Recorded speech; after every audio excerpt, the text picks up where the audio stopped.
gagamitan na ay assemble tayo ng shielding lamp. Tapos ay magkakalit tayo ng apat na pirasong pin light. Kasi assemble na muna natin ng shielding lamp. Ikakabit natin yung pin light.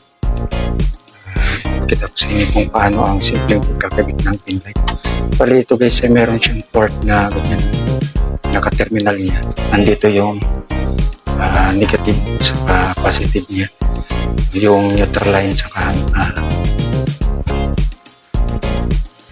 bali dito ka lang magkakabit sa kabila niya.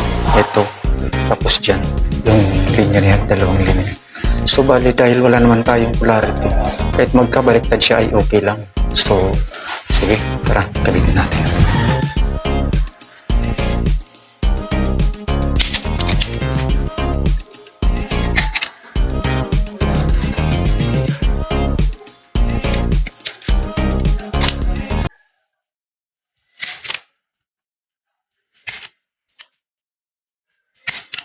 Dito lang siya ilalagay sa kabila. Buksan mo lang yan. Hasko mo lang. Luluwagan. Sabay lang. Pasok mo yan. Ganyan. Tapos sipitan mo.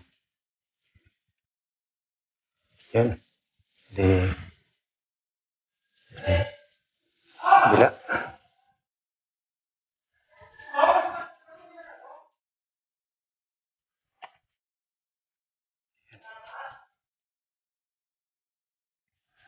Konting ingat lang sa pagkakabit nito.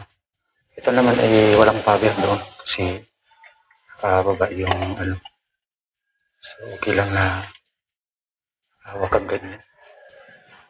Sigurado nyo lang na walang power kasi kukuryente kayo. Kabit kayo ng yan. Yan.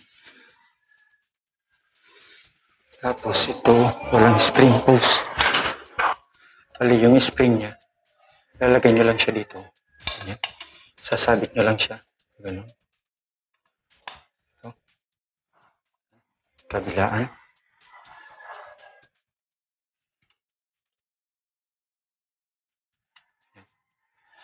Saka, pasok nyo siya. Ano? Ito.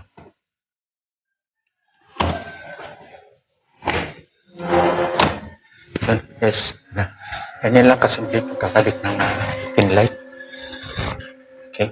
Salamat. Sana may natutunan kayo kung paano ikabit ang simple na pin light.